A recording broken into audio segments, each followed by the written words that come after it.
വടക്കൻ മാറാടി തിരുമധുര ശ്രീകൃഷ്ണസ്വാമി ക്ഷേത്രത്തിലെ പുനഃപ്രതിഷ്ഠയും അഷ്ടബന്ധ കലശവും ഫെബ്രുവരി 17 മുതൽ 25 വരെ വിപുലമായ ചടങ്ങുകളോടെ നടക്കും. ക്ഷേത്രം തന്ത്രി ബ്രഹ്മശ്രീ മേനാട്ട് കൃഷ്ണൻ നമ്പൂതിരിയുടെ മുഖ്യ കാർമ്മികത്വത്തിലാണ് ചടങ്ങുകൾ നടക്കുന്നത്. വടക്കൻ മാറാടി തിരുമധുര ശ്രീകൃഷ്ണസ്വാമി ക്ഷേത്രത്തിലെ പുനഃപ്രതിഷ്ഠയും അഷ്ടബന്ധ കലശവും ഫെബ്രുവരി 17 മുതൽ 25 വരെ വിപുലമായ ചടങ്ങുകളോടെ നടക്കും.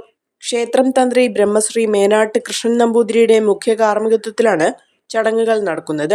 ഫെബ്രുവരി 17 വൈകിട്ട് നെട്ടോർക്കാട്ട് വനദുർഗാ ദേവി ക്ഷേത്രത്തിൽ നിന്നും ആരംഭിക്കുന്ന വിഗ്രഹ ഘോഷയാത്രയോടെയാണ് ചടങ്ങുകൾക്ക് തുടക്കമാകുന്നത്. ശ്രീ ഗുരുവായൂരപ്പൻ്റെ ഭാഗത്തിൽ കുടികൊള്ളുന്ന തിരുമധുരയപ്പനും മഹാലക്ഷ്മിയും അതുപോലെ തന്നെ ശാസ്താവ് കുടുംബസമേതനുമായാണ് ഇവിടെ പ്രതിഷ്ഠിക്കപ്പെടുന്നത്. ഈ ചടങ്ങുകളിലെല്ലാം നല്ലവരായ ഭക്തജനങ്ങളുടെ സാന്നിധ്യവും സഹകരണവും പ്രതീക്ഷിക്കുന്നു. അതുപോലെ തന്നെ വളരെ വിപുലമായ പരിപാടികളോടെയാണ് ഈ പ്രതിഷ്ഠാ ചടങ്ങുകൾ നമ്മൾ നടത്തപ്പെടുന്നത്. ഇതിൽ 22-ാം തീയതി വൈകുന്നേരം തിരുവനന്തപുരം കലാക്ഷേത്രയുടെ ബാലെ ശ്രീകൃഷ്ണ ഭാരതം, അതുപോലെ 23-ാം തീയതി വൈകുന്നേരം വ്യാസൻ മണ്ണാർക്കാട് ഗുരുവായൂരപ്പൻ്റെ കഥകൾ അതിമനോഹരമായി ജനഹൃദയങ്ങളിലെത്തിക്കുന്ന വ്യാസൻ മണ്ണാർക്കാടിൻ്റെ പ്രഭാഷണം ഉണ്ടായിരിക്കും.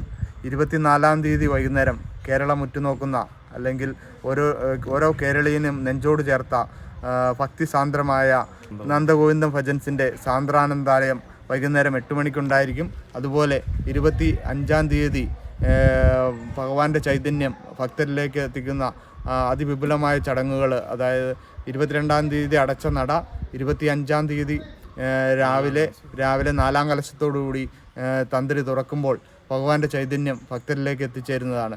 ഫെബ്രുവരി 22-ന് രാവിലെ മീനം രാശി ശുഭമുഹൂർത്തത്തിൽ ബിംബപ്രതിഷ്ഠയും അഷ്ടബന്ധ സ്ഥാപനവും നടക്കും.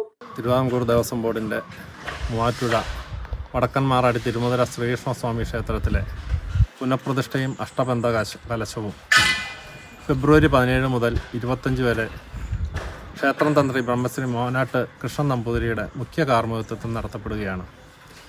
22-ാം തീയതി രാവിലെ പുനഃപ്രതിഷ്ഠയും 23-ാം തീയതി സർപ്പപ്രതിഷ്ഠയും പുതുക്കുളം വാസുദേവൻ നമ്പൂതിരിയുടെ മുഖ്യ കാർമ്മികത്വത്തിലുമാണ് നടത്തപ്പെടുന്നത്. ഈ ഒരു പുരുഷായുസിൻ്റെ അല്ലെങ്കിൽ ഒരു ജന്മത്തിൽ മനുഷ്യർക്ക് കിട്ടുന്ന ഏറ്റവും പുണ്യമായ ഒരു മുഹൂർത്തമാണ് ഒരു ക്ഷേത്രത്തിൻ്റെ പുനഃപ്രതിഷ്ഠാ ചടങ്ങുകളിലെല്ലാം പങ്കെടുക്കുക എന്നുള്ളത്.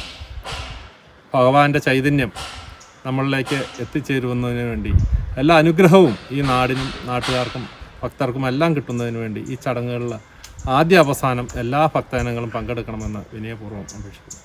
ഫെബ്രുവരി 23-ന് രാവിലെ തന്ത്രി ബ്രഹ്മശ്രീ പുതുക്കുളം വാസുദേവൻ നമ്പൂതിരിയുടെ മുഖ്യ കാർമ്മികത്വത്തിൽ സർപ്പപ്രതിഷ്ഠയും നടക്കും.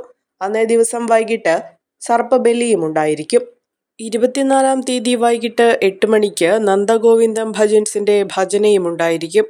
സമാപന ദിവസമായ ഫെബ്രുവരി 25-ന് രാവിലെ നടക്കുന്ന പൊതുസമ്മേളനത്തിൽ റിട്ടയർഡ് IAS ഉദ്യോഗസ്ഥനും തിരുവിതാംകൂർ ദേവസ്വം ബോർഡ് പ്രസിഡന്റുമായ K. ജയകുമാർ പങ്കെടുക്കും. ക്ഷേത്രത്തിലെ നിർമ്മാണ പ്രവർത്തനങ്ങളുടെ സമർപ്പണവും അദ്ദേഹത്തിന് നൽകുന്ന സ്വീകരണവും ചടങ്ങിൽ നടക്കും. അഹല്യയിലെ വിദഗ്ധരായ ഡോക്ടർമാരുടെ ചികിത്സ കൊണ്ട് എനിക്ക് എന്റെ കാഴ്ചശക്തി പൂർണ്ണമായും തിരിച്ചു കിട്ടി. ഇപ്പൊ എനിക്ക് ഈസിയായി വായിക്കാം. നേത്ര സംരക്ഷണത്തിന് നമ്മുടെ Ahalya. Ahalya foundation eye hospital, കേരളത്തിൽ എല്ലായിടത്തും.